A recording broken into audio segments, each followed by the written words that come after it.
안녕하십니까. 윤여창TV 세상만사입니다. 삼국지를 첨단 과학 시대에 다시 한번 생각해보는 시간입니다.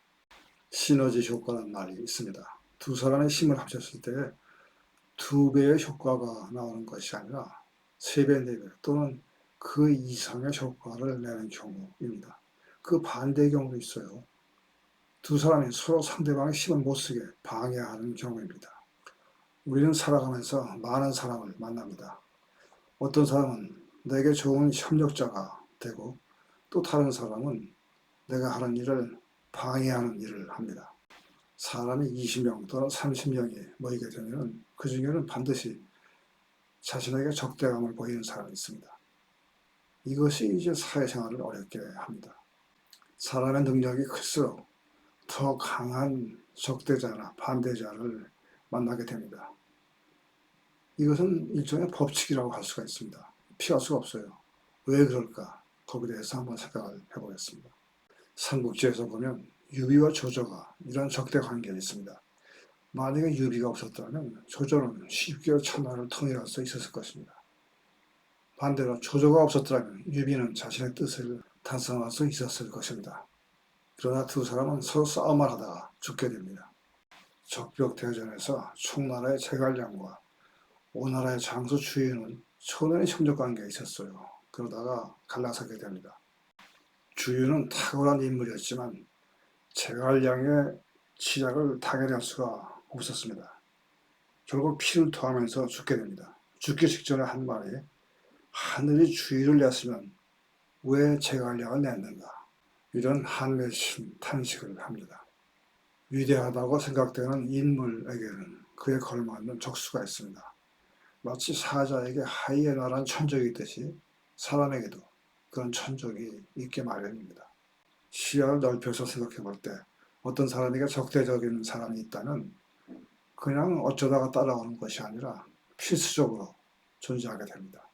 사람들은 여러 가지 목표를 세웁니다. 이 목표는 저항을 받게 될 때 그 의미가 크게 됩니다.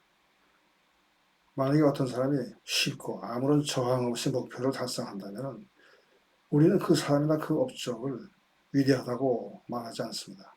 아무나 쉽게 할 수 있는 일이라면 그것은 큰 일이 아니기 때문이죠. 자신에게 적대하는 사람이 있어서 저항을 강하게 하게 되면 노력을 더 하게 됩니다. 만약에 적대자가 없다면 이런 노력을 하지 않아도 되기 때문에 그 사람이 이룩한 것은 별게 아닌 것이 됩니다.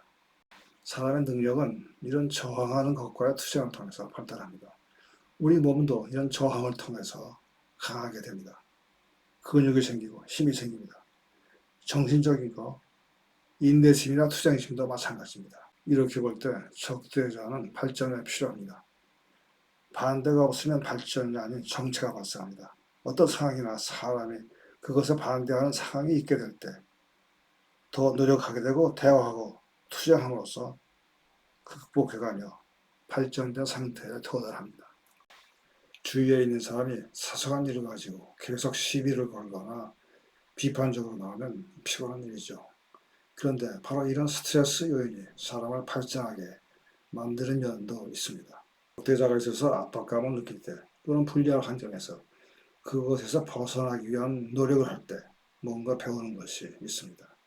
미국 역사에서 가장 위대한 대통령이라는 에이브람 링컨은 극심한 가난 속에서 자라서 학교도 제대로 다니지 못하고 대부분 독학으로 공부했습니다. 이렇게 어렵고 적대적인 환경은 링컨에게 강인한 성격과 노력하는 성향을 갖게 했습니다.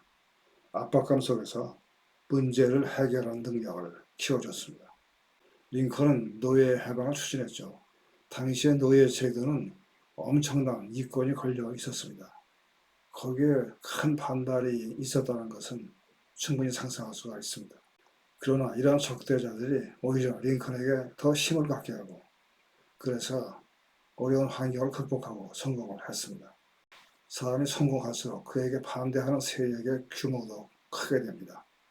역량이 큰 사람은 큰 저항을 불러일으키고 능력이 작은 사람은 작은 문제에 부딪히게 됩니다.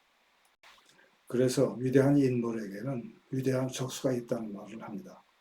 삼국지에 조조에게는 유리 같은 적수가 있고 오나라의 주에게는 제갈량 같은 적수가 있는 것은 세상의 법칙입니다. 적대자 또는 아무런 이유 없이 내게 시비를 거는 사람이 있다면 그것은 마치 낮이 있으면 밤이 있고 긴 것이 있으면 짧은 것이 있고 뜨거운 것이 있으면 찬 것이 있는 것과 마찬가지입니다. 이렇게 서로 대립되는 힘을 통해서 세상 모든 것이 펼쳐지게 됩니다. 적대자는 상대방의 앞을 가로막는 것이 아니라 상대방의 움직임에 방향을 제시하는 힘이라고 할 수 있습니다. 이렇게 두 사람은 상대방에게 영향을 끼치면서 그들의 앞길을 만들어 갑니다. 1945년 해방 직후에 이승만과 김구는 이렇게 적대 관계에 있었습니다. 이승만은 통일된 한국을 수립하는 것이 비현실적이라고 보고 남한만의 대한민국을 수립하는 방향으로 추진했고 반면에 김구는 한반도 전체를 아우르는 정부를 원했습니다. 결국 이승만에 의한 대한민국 정부가 수립되었습니다. 이런 대립 과정을 통해서 이승만은 이승만대로 김구는 김구대로 자신들의 이상을 현실화시키는 방법에 대해 깊이 생각을 했을 것입니다. 큰 능력을 가진 사람에게 적대자 또는 반대자가 있는 것은 그가 오만해서가 아니라 그의 큰 능력 자체가 주변의 환경을 변화시키기 때문입니다. 이때 과도함을 막기 위해 반대자가 나타납니다. 이런 의미에서 전체적으로 볼 때 적대자 또는 반대자는 불균형을 막음으로써 균형을 만드는 역할을 합니다. 감기 걸렸을 경우를 생각해 보면 무언가 생활에 균형이 깨진 것입니다. 잠을 잘못 잤거나 과로했거나 불규칙한 생활일 수도 있습니다. 한쪽에 힘이 과도하게 실린 것이죠. 이때 감기는 쉬라는 뜻입니다. 불균형한 상태, 과도하게 힘이 실린 상태의 적대자 역할을 해서 균형을 다시 잡아주는 역할을 합니다. 인생을 살아가면서 여러 종류의 사람을 만납니다. 그 중에는 자신을 괴롭히는 사람도 있습니다. 그러나 그 사람이 내 능력을 발전시키는 역할을 할 수도 있다는 것을 생각한다면 우리는 그 사람과 같이 살아갈 수가 있습니다. 함께 해주신 시간 감사합니다.